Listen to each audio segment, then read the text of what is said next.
Happy Election Day. Once again, I was a little distracted yesterday with a bunch of meetings, so I'm sorry that I'm coming to you on a Tuesday. But there's a few things I wanted to share about the passage that we walked through this week, Ephesians 5, verses 17 through 33, which is the beginning of the household code, or Hastafel, if you want to know the German language. It's supposed to begin with this, but I jumped ahead to Ephesians 6 because of Family Sunday, and so if you follow Paul's train of thought through this whole section, he begins talking about the family of God in the church, moves from there to talk about the nuclear family with wives, then to husbands, then to children, and then he lands on slaves. So everyone who is included that would be a part of the church is what he talks about. But I think it's interesting. I began reading this week in verse 15, which he says, "Look carefully then how you walk, not as unwise but as wise, making the best use of the time because the days are evil. Therefore do not be foolish, but understand what the will of the Lord is."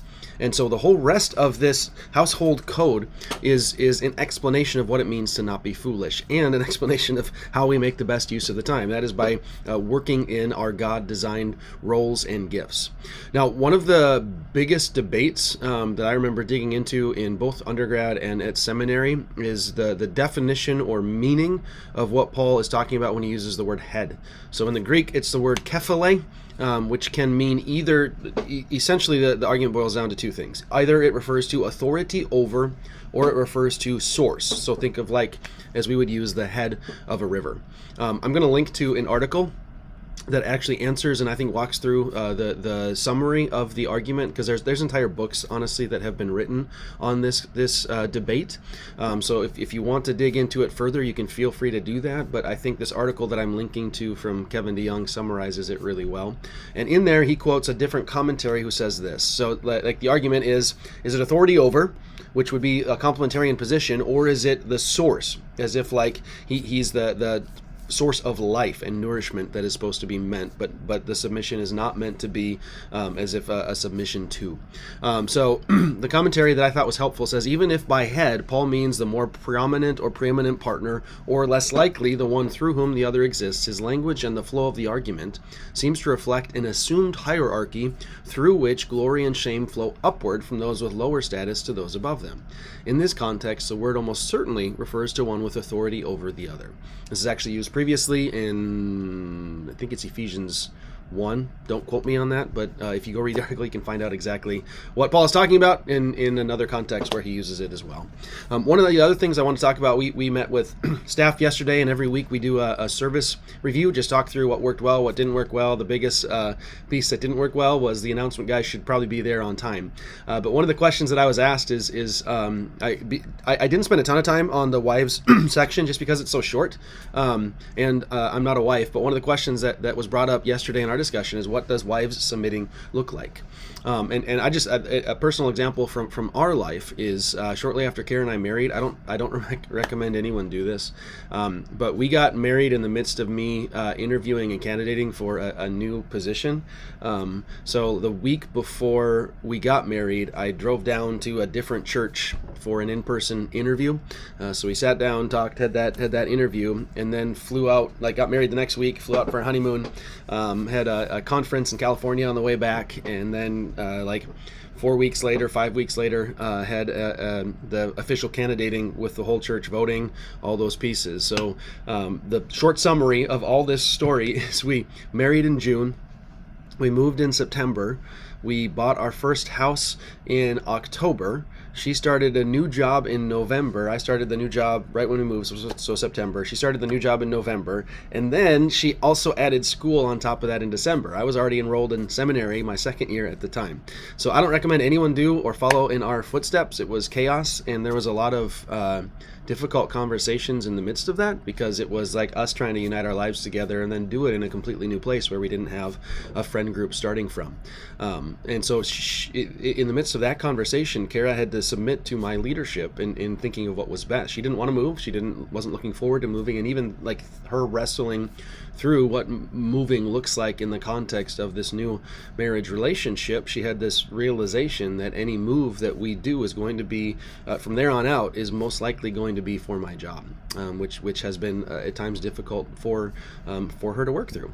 And some of it, like, I don't have a lot of experience with this as the husband. Like, my role is a little bit different, so I at times struggle trying to figure out personal application for some of those pieces. Some of the other things I was thinking through is it means trusting and encouraging his leadership. Like, find ways that you can call out good things in your husband, support him in his pursuits, at least the pursuits that are good and godly. And even above all that, one of the things I would encourage all the women in the church to do is praying for your husband. There is a culpability and a responsibility that we as men have that we will someday face Jesus Christ, and he will ask us how we did at leading our families. And the overall example, the biggest example that we see of this is Jesus. Jesus is God, is one with the Father, yet willingly in the practice and salvation submits himself to the will of his Father. So this whole idea of submission is not saying that women are inferior in any way. It is saying women willingly choose to submit themselves to the godly leadership, the loving leadership of their husbands, so that we can be a demonstration, a picture to the world of this mystery that Paul goes on to say even all these marriages are meant to point us as a picture to the Godhead.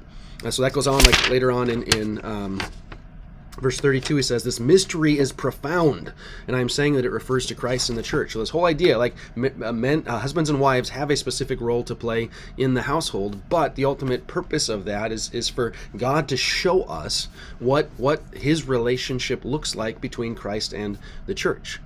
So our marriages, even the best marriages here on earth, are actually meant to serve as a signpost of a greater marriage. And that's where I've even heard a podcast talking about, like, what does this have to do with singles? Or you, like, as you're reading through the Gospels, the Pharisees come to Jesus asking him, like, this man married a woman, he dies, she marries his husband, he dies, marries his husband, he dies, up to 7. Who is she going to be married to in heaven? Like, this was one of the common debates in the first century. and anyone who's single reads through that and goes, what a stupid question. Who cares about marriage? I'm just trying to survive here on earth. I'm trying to find relationships and be in community and support and have people that love and care about me.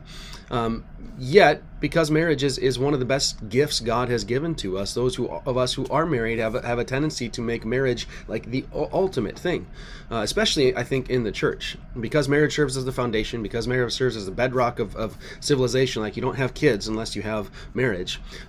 There's at times in overemphasis placed on families that I don't think necessarily should be there. Like, I even remember having conversations. I actually got into ministry before I was married, served as a pastor in Cheyenne, Wyoming for a long time, and was told I was unqualified to serve as an elder at the church because I was not yet married. So with that definition, Jesus is left out, as is the Apostle Paul. People, and someone like John Stott, one of my favorite pastors who served at All Souls in London for years. So there's like, we place these cultural baggage and cultural trappings onto some of these passages as we read them. In reality, these are just meant to serve as pictures and illustrations of a bigger spiritual reality that God is trying to teach us. So that is all that. Don't forget to vote today. Did that this morning. So if you are able and have the time to, I'd highly encourage you to practice your civic duty and look for ways that we can vote. I'm not going to tell you how to vote, and I don't really care how you vote, because Jesus is King and Lord and Savior over all those pieces. Finally, one other note that I wanted to add. This Sunday we're going to wrap up Ephesians. We're going to look at the spiritual armor in Ephesians chapter 6. Then the week after that, we're going to start a series looking at discipleship. What is the purpose of discipleship? What does it look like? How do we go about that? And one other thing that we finalized yesterday that I wanted to share with you here, and please share this news with other people that you come into contact with, your small groups, your friends, your neighbors. On November 20th, which is the Sunday before Thanksgiving, we're going to do a praise and pie night here at church. So, and praise and prayer and pie. Or desserts, any kind of dessert you want to bring. I just try to use alliteration with the P's. So on Sunday night from 6:30 to 7:30 on November 20th, please plan to come out back to the church, bring a dessert to share. We'll have some tables set up. We'll enjoy spending some time time together. We'll sing some songs together. We'll be giving thanks for what God has done and provided in our lives. And we'll also be taking a free will offering to give to a specific other charity, to be determined at this point. We have one that we as the staff have been talking about, but we'll get that nailed down here pretty soon, because there's a lot of organizations and groups nearby that, as we come into the holiday season, need a little extra help. So that is my summary. That's Sermon Scraps for this week. Again, if you have any questions about anything, don't forget this next Sunday we have a brief membership meeting after the service on November 20th. Mark your calendars, because from 6:30 to 7:30 we'll have desserts, we'll have praise, prayer, and some time to potentially get to know some people nearby you. And we're almost done with Ephesians. So Lord willing, we'll see you all on Sunday.